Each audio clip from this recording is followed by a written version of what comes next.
जय श्री राम, सबको प्रणाम। दोस्तों, आज के इस वीडियो में हम लोग एलसीएम और एचसीएफ को समझेंगे। इससे पहले वाले वीडियो में हम लोग कुछ बातें को समझ चुके थे। अगर उस वीडियो को नहीं देखे हैं तो जा करके देख लीजिएगा ताकि आपका नॉलेज में वृद्धि हो सके। तो सबसे पहले बताना चाहते हैं बाबू कि ये वीडियो एलसीएम और एचसीएफ का पहला वीडियो है। इसी तरह से दूसरा, तीसरा, चौथा, पाँचवा होगा। ठीक है जी। चलिए, तो सबसे पहले बता दें कि आगे हम लोग एलसीएम को सीख लेंगे एकदम बढ़िया से। उसके बाद हम लोग एचसीएफ को समझेंगे। समझ रहे बात को? हाँ।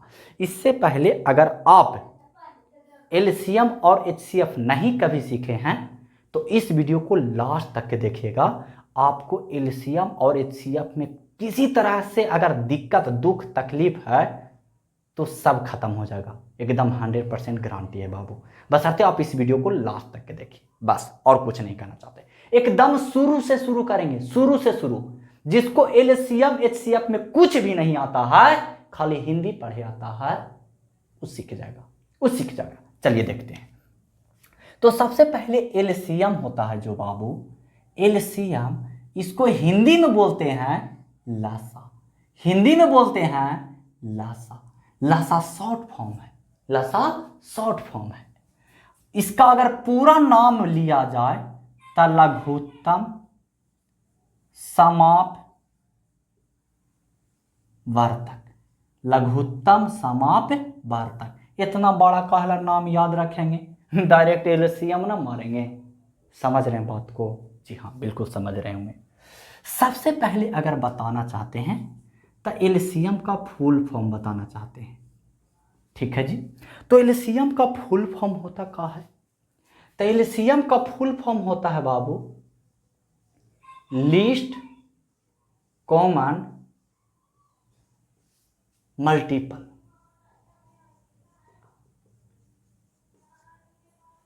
मल्टीपल, लीस्ट कॉमन मल्टीपल या फिर मल्टीप्लिकेशन।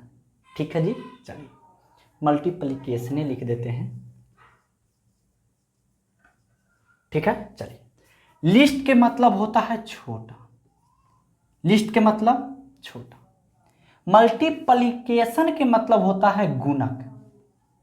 मल्टीप्लिकेशन के मतलब होता है बाबू गुणक। यहां तक बात समझ में आया? यस या नो? यस। चलिए, बहुत अच्छी बात है। एलसीएम को हिंदी में लासा बोलते हैं।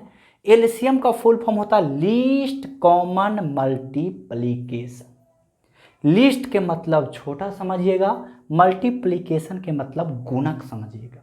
एकदम शुरू से शुरू कर रहे हैं, जरा ध्यान देना। चलिए, अब समझते हैं कि गुणक के मतलब क्या होता है। गुणक तो अगर बोलेगा कि दू के गुणक लिखिए तो सिंपल कोची करेंगे कि दू का पहाड़ा पढ़ेंगे।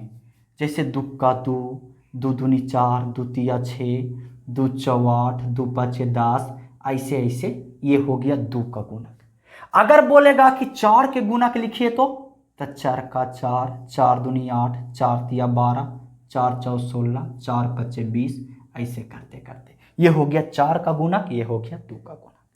समझ में आया? चलिए, अगर बोले कि 4 और 2 का एलसीएम क्या होगा, अगर बोले कि 4 और 2 का एलसीएम क्या होगा, तो सबसे पहले इसके लिए आपको एलसीएम का परिभाषा पता होना चाहिए। समझ रहे हैं बात को? हाँ। तो चलिए हम लोग सबसे पहले एलसीएम के बारे में जानते हैं कि एलसीएम आखिर बोलता क्या है। तो समझिए, समझिए और क्या करना है ना जी। चलिए ध्यान दीजिएगा, एलसीएम क्या बोलता है। एलसीएम बोलता है, एलसीएम बोलता है कि हम वह छोटा से छोटा संख्या हैं, हम वह छोटा से छोटा संख्या हैं, छोटा से छोटा संख्या वह छोटा से छोटा संख्या जो दी गई संख्या से कट जाती है। कट जाती है, कट जाती है। समझ में आया? नहीं, कोई बात नहीं, ध्यान दीजिए। वह छोटा से छोटा संख्या जो दी गई संख्या से कट जाती है, कट जाती है, कट जाती है। समझ में आ रहा है? नहीं। चलिए ध्यान दीजिए। जैसे कि अगर हम बोलें कि 4 और 2 का एलसीएम का होगा, 4 और 2 का एलसीएम का होगा, एकदम झट से बता दीजिएगा कि 4 होगा। अगर पढ़े लिखे हैं तो, नहीं पढ़े हैं तो कोई बात नहीं जी, अभी हम बताएंगे 4 कैसे होगा। लेकिन अगर पूछ ले कि 2 का एलसीएम का होगा ता, खाली 2 का एलसीएम, खाली पूछ ले कि 3 का एलसीएम का होगा ता, खाली पूछ ले कि 4 का एलसीएम का होगा ता, खाली पूछ ले कि 5 का एलसीएम का होगा ता, खाली पूछ ले कि 6 का एलसीएम का होगा ता, हाय सुहाईनामा, सुहाईनामा के बात ना है बाबू। एगो संख्या के कभी एलसीएम नहीं होता है और ना एचसीएफ होता है। जैसे कि अगर हम बोलेंगे कि अकेले हम शादी करेंगे तो अकेले शादी होगा? हाँ, जब तक लड़की नहीं रहेगा तब तक शादी होगा जी? नहीं होगा। उसी तरह से एलसीएम जो होता है बाबू वो 2 गो में रहता है। के गो में? 2 गो। हमेशा जोड़ा रहेगा, ना तो जोड़ा से अधिक रहेगा। हमेशा जोड़ा में रहेगा, ना तो जोड़ा से अधिक रहेगा। कोई दिक्कत, कोई लोचा, किसी तरह से प्रॉब्लम ना ना। हाँ चलिए, बहुत अच्छी बात है, इतना समझ में आपको आया। चलिए देखिए, अगर बोला जाए कि एलसीएम हम लोग जो निकालते हैं वो 3 तरीका से निकालते हैं। पहला बाबू भाग विधि से निकालते हैं। कौन विधि से? भाग विधि से। भाग विधि से निकालते हैं, जो कि फोहवा में पढ़े थे, है ना। और दूसरा अभाज्य गुणनखंड विधि। अभाज्य गुणनखंड विधि, अभाज्य गुणनखंड विधि से निकालेंगे, जो कि बुतरुआ में पढ़े थे, है ना। लेकिन अभी जो हम लोग पढ़ेंगे वो पढ़ेंगे देहाती विधि। देहाती विधि। देहाती विधि काहे नाम दिए?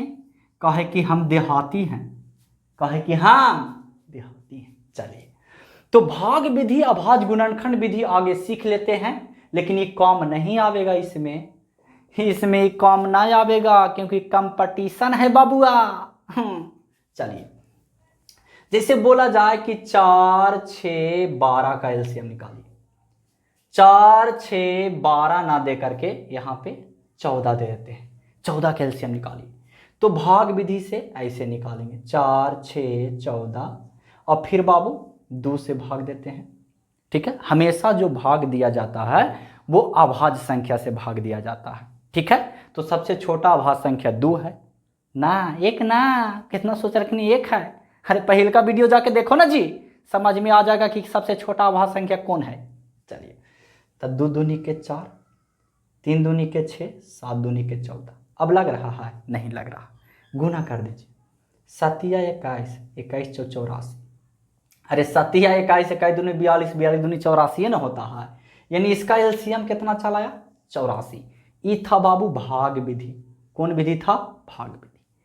अगर इसी को बोले कि गुणनखंड विधि से बनाइए ता बहुत ढीला हो गया है जी, गर्मी के मौसम भी है। चलिए, अगर इसी को बोले कि अभाज्य गुणनखंड से बनाइए तो सिंपल 4 लिखेंगे, 6 लिखेंगे, 14 लिखेंगे और इसको तोड़ करके देखेंगे। कुछ करके देखेंगे, तोड़ करके, तो ये हो जाएगा 2 के पावर 2 होगा जी, बिल्कुल होगा। ये हो जाएगा 2 गुना 3 होगा जी, बिल्कुल होगा। ये होगा 7 गुना 2 होगा जी, बिल्कुल होगा। चलिए, अब का होगा जी? तो जो होगा वो होगा। होगा का? ध्यान दीजिए, देखो कोची होगा बाबू। आगे सबसे छोटा देखना, तो सबसे छोटा इसमें कौन है? 2 ना। तो 2 के सबसे बड़ा पावर देखना, पावर, शक्ति, ऊर्जा, समझ रहे हैं। तो 2 के सबसे बड़ा घात कितना है? 2 के पावर 2। तो इसको 1 खवा लिखना, 2 के पावर 2 गुना, उसके बाद बड़ा 3, 3 के सबसे बड़ा घात 3 ना है जी, तो 3 गुना, फिर 7, 7 लिखिए। तो 7 या 21 और 2 दूनी के 4, तो 21 चौके 84, 84 आ गया। समझ में आया? कुछ समझ में आया लड्डू? नहीं ना, नहीं ना। चलिए और देखते हैं।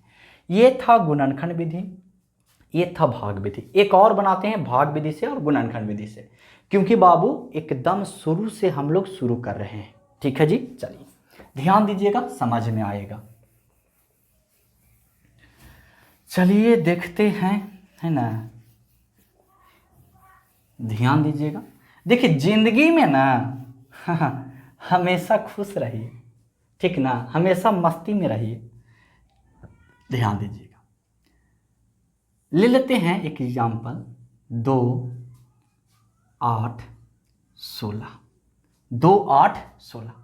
सिंपल अगर भाग विधि से बनावेंगे तब 2 से लगावेंगे, 1 आवेगा, 4 आवेगा, 16 आवेगा, सॉरी 8 आवेगा। कितना की ना समझ में आ रहा होगा कि 8 ही 4 ही 1 कहाँ से आवेगा? अरे बाबूआ, 2 में 2 से भागा 1, 2 में 8, 2 से 8 में भागा 4, 2 से 16 में भागा 8, ऐसे होता है। चलिए फिर ही 2 से लगेगा। कैसे जान जाते हैं कि 2 से लगेगा? कैसे जान जाते हैं? अरे पिछला वीडियो नहीं देखे हो बाबू, जाकर देखो, समझें? हाँ, 1 ये 2 है 4, फिर 2 से लगेगा, 1 के 1 को, 1 दूनी 2, 2 दूनी 4। अब ना लगेगा तब गुना, 2 दूनी 4, दूनी 8, दूनी 16। कितना आया? 16। 16 आ गया, इसका कौची एलसीएम आया। कौची आया? एलसीएम आया 16।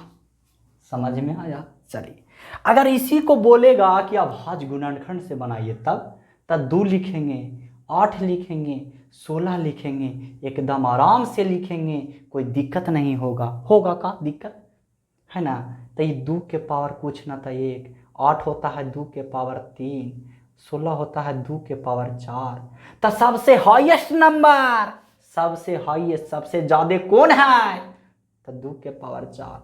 अरे 2 के पावर 4 एक ऐसा छोटा से छोटा संख्या है जो ये तीनों से कट जाता है, जो ये तीनों से कट जाता है। तो 2 के पावर 1 से 2 के पावर 4 ना कटेगा? बिल्कुल कटेगा। 2 के पावर 3 से 2 के पावर 4 ना कटेगा? बिल्कुल कटेगा। 2 के पावर 4 से 2 के पावर 4 ना कटेगा? बिल्कुल कटेगा। कोई इसमें दिक्कत वाली बात नहीं है। समझ में आया? समझ में आया कि कोई दिक्कत, कोई लोचा, कोई प्रॉब्लम नहीं। चलिए, बहुत अच्छी बात। तो ये था जो हम लोग बचपन में सीखते थे। कोचिंग में सीखते थे बचपन में, लेकिन अब आ गया है बुढ़ारी। तो बुढ़ारी में बाबू कुछ अलग करना पड़ेगा। जरा ध्यान दीजिए, क्या करना पड़ेगा अलग जी? तब देखिए क्या अलग करने पड़ेगा। जैसे कि अगर बोले, ध्यान दीजिए, एकदम छोटा छोटा, 2 4 8 का एलसीएम लेना है, 2 4 8 का एलसीएम लेना है। एकदम सिंपल तरीका अपनाइए, एकदम सिंपल तरीका अपनाइए। इसमें देखना है कि सबसे बड़ा कौन है? 8।